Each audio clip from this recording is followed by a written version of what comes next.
Art is all around us. These words belong to an absolutely obsessive person who has devoted his life unselfishly to art. His collection has long been legendary.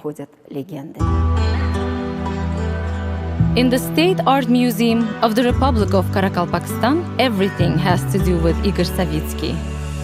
The history of the museum, the formation of the unique collections, the mysterious names of Russian and Turkestan avant-garde artists who are still waiting for their researchers.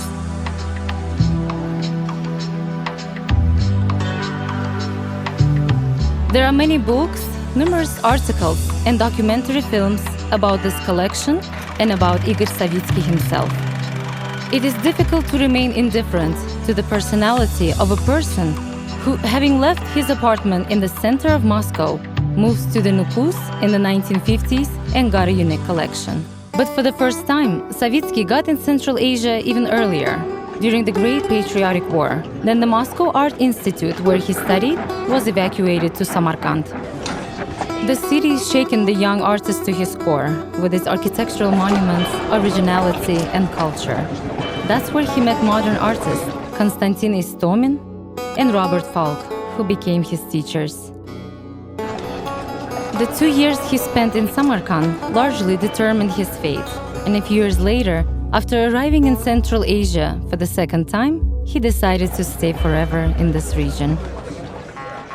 That's what the reserve Karakalpakstan was like, and it became his second homeland. I always dreamed of Central Asia while I was still studying during the war in Samarkand. In the 1950, I was offered to go to the archaeological and ethnographic expedition of Tolstov. So I got to Karakalpakstan and somehow I liked it.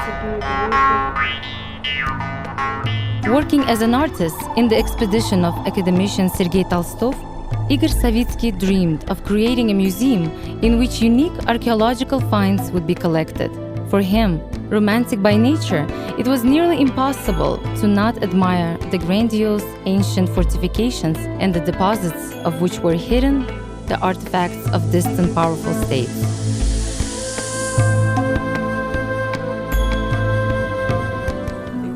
Igor Vitalyevich actually played a very huge role in the development of fine art and the education of several generations of Karakalpak's artists.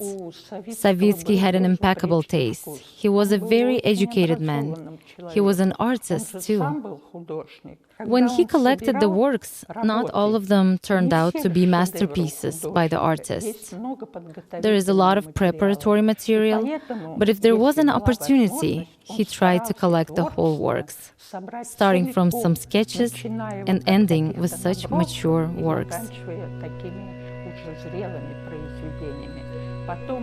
Valentina Yegorovna Sychova is the main curator of the museum.